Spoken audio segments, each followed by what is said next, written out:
Hello YouTube, this is Morgan Airspeed Prime here with my next video. This one's going to be a bit of a channel update style thing, kind of a discussion in a way surrounding that. I hit over 9,000 subscribers, as well as basically, you know, in the last week basically we hit the 10-year anniversary of the podcast. So specifically that was March 21st was the anniversary, because that was when we did the first episode of the podcast back in 2012. So that was a cool kind of double milestone to hit. Obviously my focus had been more on sort of like eventually the channel getting to 10,000 subscribers, but surprisingly the 9,000 ended up being a very kind of slow crawl to get over 9,000. Going into that a little bit, I don't talk about the numbers on my channel that much because I don't really look at them all that much. But this is something I had noticed just because I knew I was like approaching towards 10,000, and this was the last milestone before that. It took a very long time. A big contrast to basically I went from 6,000 to 8,000 quite quickly, and then it just really slowed down. My channel and the growth of it is somewhat dependent on, I suppose, notable things happening in the Avatar fandom.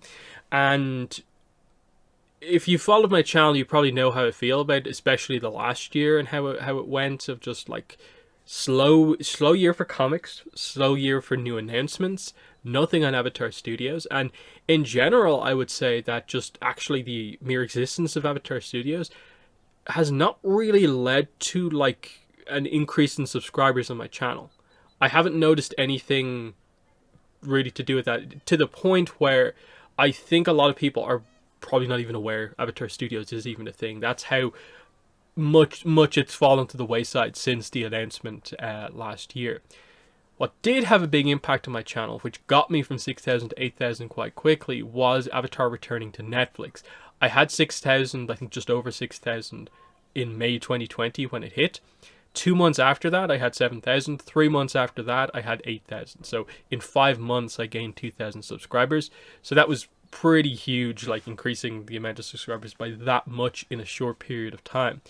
And it shows that there's interest in my channel when notable stuff happens in the fandom. And it's just that like we have to get that stuff happening. That's why it's so exciting that like the Yang Chen book is announced, because there's something that it's a piece of content that I'll actually be able to cover for at least a decent period of time. A lot of the comics tend to be sort of like non-spoiler review, spoiler review, discussion of like preview pages, and that's really about it. But with this, I can do the reviews, and then I can do the chapter analysis videos, because books are significant pieces of content and have enough in them to warrant like a discussion on every chapter. And I'm so excited to get into doing that content, because I'm willing to put the time in to do a lot of content like that when there is stuff there to focus on. That's why a lot of the stuff with like the comics that are more kind of simple has been kind of frustrating. The lack of a novel the last year was very much felt, and I think that explains the slower progress for my channel. It's just that the last sort of, I guess, 14-15 months it's taken to go from about 8,000 to 9,000 has been probably one of, if not the slowest periods in the fandom. There's been merch, but that's really been about it. I don't think the comics and sort of content has been slower than it has been now. And it was really, really noticeable, just the way that happened. So I'm hoping Yang Chen novel will lead to like Dark Horse maybe getting back on track, announcements for the second half of the year. Maybe at one of the conventions this year, something about Avatar Studios will be said, just so that it's brought back into the spotlight. It feels a little bit more real than it does based on the last year announcement. That sort of stuff. So it's just one of those things where like I feel like there's very little I can do at my channel to sort of speed up the kind of progress on that front. Similar, I suppose, like the style of my content that I do, like there are things that I sort of know that like I maybe could do to bring in more people and stuff like that, but I just can't kind of like bring myself to do it. Like I cover the news, the news videos that I do to kind of keep people up to date. I very purposefully never try and sort of like clickbait those things. And a main reason for that is that I consider my channel to be a fan channel, run by a fan. And because of that, you know, I get frustrated when I see other people bring up news and they present it in a way that kind of is misrepresentative of what it actually is. I see other videos and it's like this fan art of some theoretically new and interesting character, this title that is like, ooh, that sounds really interesting, but then you click into it and it's like the most mundane piece of news imaginable. I try to just present the news as it is. If it's pictures of action figures, that's what the thumbnail is, and that's what the title's going to say. That it's going to be me talking about this thing.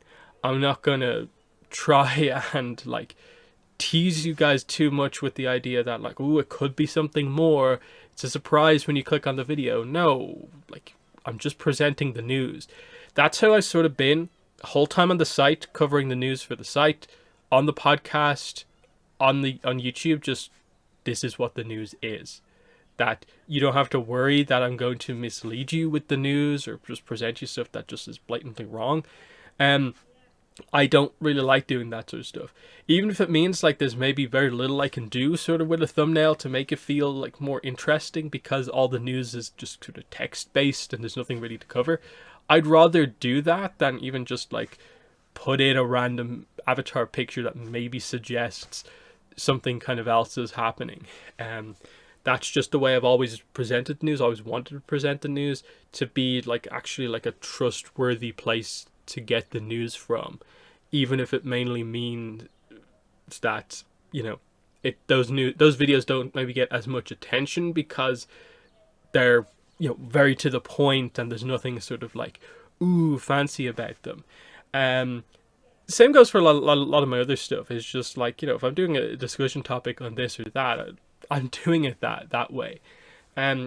It's a lot of why like I don't really do like discussions on the sort of like what if stuff. It's just that I'm very focused on the canon of Avatar and what is actually like official and stuff like that. So the idea of like basically like alternate timelines, what could happen, like that unfortunately doesn't super interest me all that much. And so that's sort of more like, ooh, standout content doesn't appeal to me too much to actually want to do. Even if I know like people kind of at times ask me about it. So there's stuff like that where it's just like, okay, look, I think the way I do the news is going to be fine, and especially once we actually start to get the proper news, I expect there'll be more interest in that stuff as well. Again, the fact that I've only really focused on YouTube for the most part since like 2014, right towards the end of Korra, going into post Korra, means that, you know, I kind of, in a way, on YouTube, in terms of really kind of going for it, have had to start from like a lower point just because I focused, during Korra's run, I mainly focused on the podcast. I do have like some review stuff on the channel from Korra where like I was doing some stuff, nowhere near as much as it is now, because again the focus initially was on the podcast, and then when Korra came to an end I realized I probably have to focus more on YouTube going forward. And now I think I'm in a pretty good place with the sort of like balance between the two, and I'm very excited to see like where things will go when the Avatar Studios projects hit and we see just the full scope of like what Avatar Studios is, that the comics, the novels, plus the new projects firing on all cylinders. I'm hoping we have a lot of content to cover here, like that we won't have massive gaps between content releases like we have over the last couple of years. In a way, basically, since Korra ended all the way up until still roughly where we are now, it's been somewhat scattered in that, you know, we have Avatar comics, we have Korra comics, but Dark Horse have only ever managed to sort of overlap the releases of Avatar and Korra comics like once. Just with the problems that they've had with Korra comics and so on, I think it's like Imbalance and Ruins of the Empire had like a little bit of an overlap where, you know, we'd get part one of this and then part two of this would be out like not too long afterwards. The sort of thing that I think everyone had been asking for, like it's crazy to think that it has only happened the one time, that it took them that long to sort of be able to sort of manage just two creative teams doing like two books, and stuff like that highlights that we've been pretty limited, and now when we should be building up to kind of bigger stuff, it still feels kind of somewhat limited. So, but it's nice to know just that like we didn't ever go away fully. I think the largest break between podcasts we've ever had was like a month and a half. We have been regular for that whole time on the podcast, pretty much. Now, obviously, it's changed in that like initially it was weekly. There was a period like back in book one where we were doing two podcasts a week.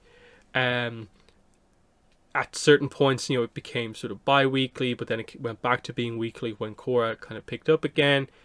Again, when we were doing more sort of like kind of project style stuff with the podcast, where we were re-reviewing Avatar or doing the rewatch for Cora, the podcasts were weekly then. But especially the last couple of years, where I've taken the approach with the podcast of like waiting a while before we get back to around to sort of, I think, repeating topics and stuff like that, doing like review content for Avatar or Korra again. We might need to pick that up again, now that like it has been a while since we last reviewed Avatar Korra on the podcast. I like the idea of having like somewhat regular review content, because I know access to a lot of the old podcasts isn't really available anymore. So for people who are new to the podcast, or maybe even newish to my channel, instead of going back to like my reviews from like 5-6 years ago, here's like a 2022 like my opinion on these episodes. I always think there is value in that, because like when I find podcasts for certain things, and it's like say a Star Wars podcast, and it's just talking about the news, what's happening more regularly, I do often feel like, wait, what are your guys' thoughts on Phantom Menace? You mention it like every so often when an episode 1 reference happens, but like I don't actually know how you guys think about the movie, like a fundamental piece of content about that fandom. I don't know how you actually think about it. So like that's why like if you look back at my channel, I probably have like reviews for like say certain episodes of Avatar in multiple formats, kind of multiple ways, where like I've done a rewatch, I've done episode commentaries, podcast reviews. So I've technically reviewed like say each episode of Avatar and Korra maybe 2-3 times each, but it does slightly change each time just because it is so much content. So there's always value in doing that, and that might be what we have to do with the podcast going forward. But a lot depends on, I suppose, when they finally say more about Avatar Studios and how long we are going to be waiting for the next thing. Because I'd hate to start a project like that again, of like re-reviewing like Avatar or Korra, and us have to stop that in the middle because, oh wait, the Avatar Studios thing is coming out now and we have to focus our attention on it. That would be a little kind of awkward, frustrating. But yeah, that's that. But yeah, the podcast is interesting because, while technically I suppose I've done YouTube stuff before the podcast, a lot of that was sort of like the discovery sort of process with kind of trying to create the podcast, and that for most of sort of 2011, like in the year leading up to the first episode of the podcast, I was trying to get it going ahead of time. And it's almost kind of weird that it did take until literally just a few weeks before Korra aired to actually get that first episode going. A lot of it was that, like, obviously back in 2012, podcasts were around, of course. They were somewhat popular and building. But the idea of, like, how do you do a podcast? Like, it was that sort of thing. Everyone knows how to do a podcast now, just because technology is so easy. But back then it was a little bit like, wait, how do you do this? How do you record it? And that sort of thing. So I there's like a lot of realizations like, oh wait, that one time we came very close in 2011 to recording an episode, I don't think it actually would have worked with the way I had initially like thought of doing it. So, starting YouTube, actually doing some stuff where I'm speaking on camera, there's also sort of a slight realization of like, oh, if we had maybe done it in like 2011, it might not have been very good, because like I wasn't like good at talking like out loud on camera or stuff like that. So that's another kind of aspect of it, is that I think the podcast ended up working very well, is because I'd done a little bit of that sort of prep work beforehand on YouTube, actually talking a little bit more on camera, gaining that confidence, and like, oh yeah, I can actually talk at length about Avatar and Korra. It's not just like in my head that I can do it, and oh, theoretically I can do this like these other podcasts, but for Avatar, no, I can actually do it. And so like, I remember like I re-listened to the first episode of the podcast with myself and Callum a few years back, and I was going into it like dreading it, but I was actually like pleasantly surprised with, this is very listenable ultimately, is my thoughts on it.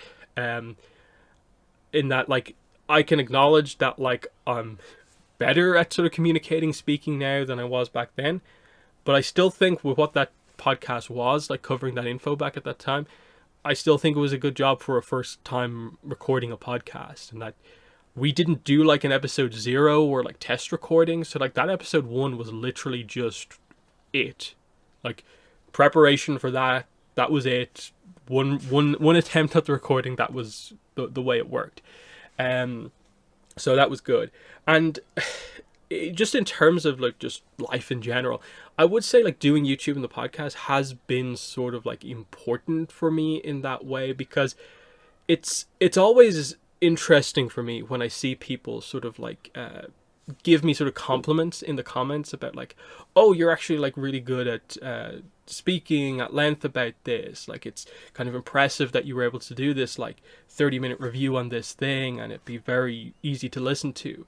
Because typically like I would still to this day probably say like, I don't think I'm a particularly strong like communicator. Like it's very different in YouTube, where like to do content like you have to speak, so everyone assumes that like, oh, you're just really confident talking about stuff.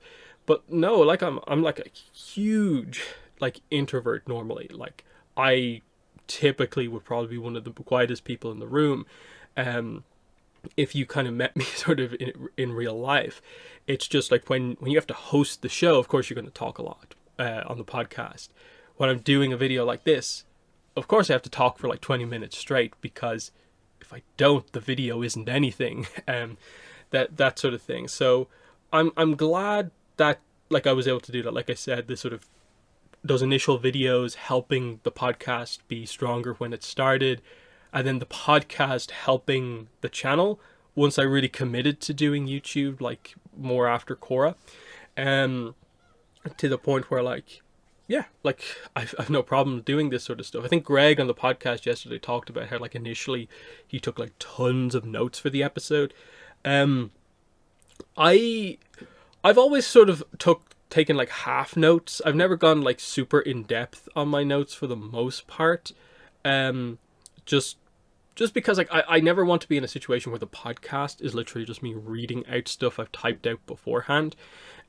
So I have very few of my notes, I think, from previous podcasts saved, because there's not much to them. It's a lot of the notes are just like, these are the news topics.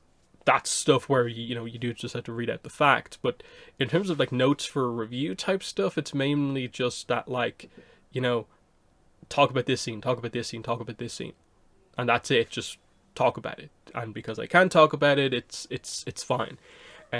So like apart from having like tabs open, like say podcast yesterday, apart from having tabs open for the different news topics, I didn't actually have any notes for the show yesterday. All of that was just like completely kind of going off it, because I'm confident enough to do it that way. And it gets into this kind of unique thing of like, I suppose like the sort of the skill of like being a podcast host, and the fact that on the podcast there have probably been like 15-ish different people who very in terms of the number of episodes they were on, from maybe like 2-3 up to like maybe 10, and then you have the maybe 5-6 other like main hosts over the history of the podcast who have maybe been on 100 plus podcasts like themselves. That it's one thing to be like, oh yeah, cool, I can be on a podcast, but then when you actually get into it and realize like, oh, it can be tricky in those podcasts to kind of like find the kind of rhythm to kind of make it work. It's a little bit different with our podcast, and I'm very aware, like as the host of like basically all of them, that like I want to give everyone a chance to talk about each of the topics, so we don't have to do that thing where if someone's not particularly confident and they come on the podcast, they're forced into a situation where they have to sort of like jump in and try and like just speak whenever they possibly can. Instead, I'm just like, no, just look, everyone will have the chance to speak about every topic. If you don't have anything to say, just move it on, that sort of thing. So that's another aspect of it as well that's kind of fun. And that I think on the Avatar shows, because like obviously with the Movers podcast, the way we did that was we had sort of like the host rotated depending on who chose the specific show. But on the Avatar Online podcast, I believe it's a situation where all but I think 3 of the podcasts are main hosted by me. So that means only 3 episodes of the podcast ever were like introed by other people. And that was, I think, a sequence of 3 episodes in a row where we just all decided together that like, okay, Callum, since you were the initial sort of co-host, you're going to host this episode and see how you do. The next week, Kelly, you're going to do it. The next week, Rich, you're going to do it. I think those were the 3 who did the hosting every once in a while. It was a fun thing in that I think the 3 of them, both after doing it, kind of realized that like, yeah, it's more relaxing to be the co-host. Because you do, like in terms of notes, have to have a little bit more going on in terms of like, just like say the intro to the show. Even the intro on YouTube, it's very much an autopilot thing, and it goes wrong every so often, as you've potentially heard. Like I think 1 or 2 podcasts ago, like I completely messed up the number. I think I left it in because there was a whole thing with like the number being the same as the Boruto episode I reviewed that week. But like suddenly realizing that like, oh, I have to host the show for like the first time ever, and like, wait, what is it he says? It's like, okay, the name of the show, the episode, the date of the show, mention the site. I have to introduce myself as the main host, him as the co-host, and I'm going to go from there. It's like, there's a decent amount. Like, if you haven't done that before, you actually probably have to put that down in notes to probably make it work. So that's the kind of fun little thing, in that we have we've technically done like over 400 podcasts, because like it's 239 of the regular shows. There's like 60-ish Korra roundtables from when we reviewed Korra. A lot of separate episodes for when we reviewed comics and stuff like that. We did like New York Comic Con specials when they happened as well. The Movers podcast went up to like 60 plus episodes as well. So like it looks kind of like 10 years to do 239 episodes, but actually no, there's way more than that. It's 10 years to do like nearly 500 episodes, I think, ultimately. And it's just crazy to think that like, yeah, wow, there's that much content for the podcast, out there, really. Obviously not much of it I think is accessible anymore because of the site kind of being in a kind of process of kind of being rebuilt in a way. But the podcast is here going forward, and again, that's another reason why, like I said, there's sort of value in sort of maybe redoing review content, which is something I've been holding out on, but like it's always been in the back of my mind that yeah, we probably need to do a review show type thing again, just to have a main topic, just to get the show kind of going again a little bit more regularly. So I'm still coming up with sort of some ideas on like a more clever way to do it, because if you remember correctly, the way we did the rewatch for Avatar and Korra before is we did it randomly. So instead of doing the show in order where we went 101, 102, 103, 104, we just did like, okay, full on random. I think we did it differently between Avatar and Korra. It might have been a thing where like, okay, it's a book 1 episode this week, but it's a random book 1 episode, then it's a random book 2, random book 3. And I think for Korra, we might have just did it randomly overall. Just to create kind of that variety. And there's a chance like we might do something like that. We'll have to see. But yeah, I suppose kind of wrapping it up here. It was just interesting to have these two things happen sort of back to back and be like, hey, progress on the YouTube channel at the same time as a major milestone for the podcast. And we just have gotten like one of the more significant pieces of news in the last like year and a half with the Yang Chen novel announcement. So just a few things kind of piled up all together. That's just like, hey, kind of exciting time for me on the channel. So yeah, I'm excited going forward, you know.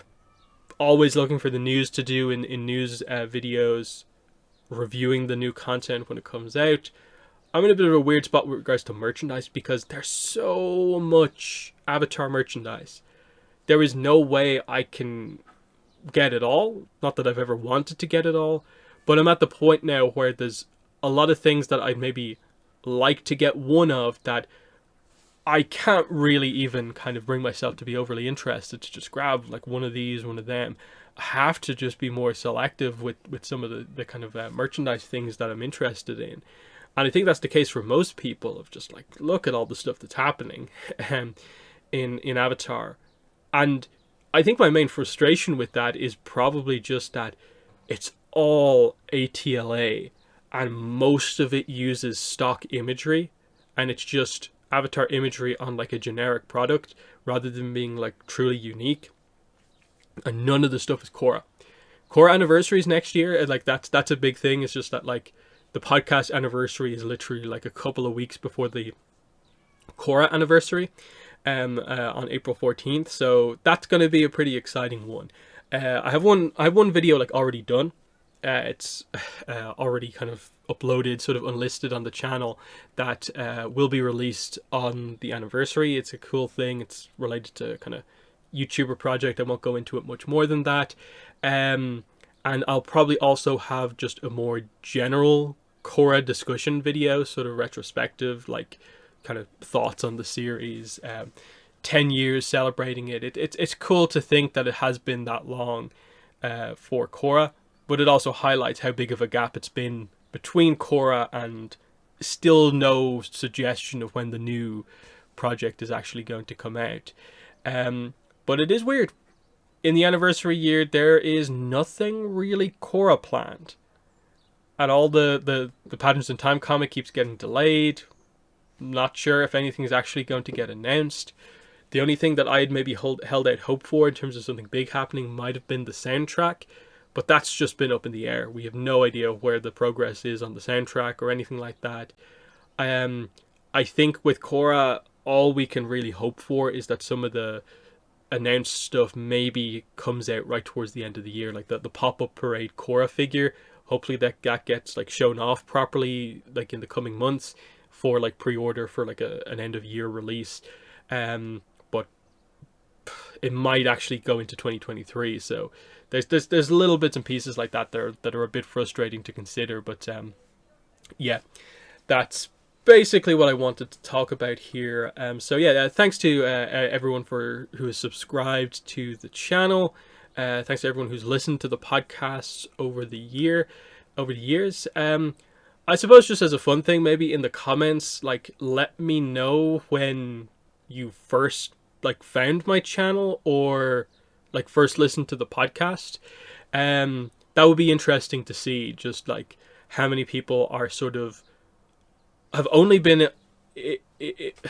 sort of encountered my channel post Korra.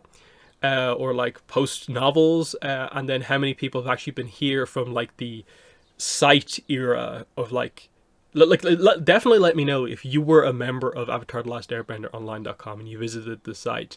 That would be really cool to just see how many sort of like original kind of community members are kind of still around. But yeah, that's been the video. Thanks for watching and Bye.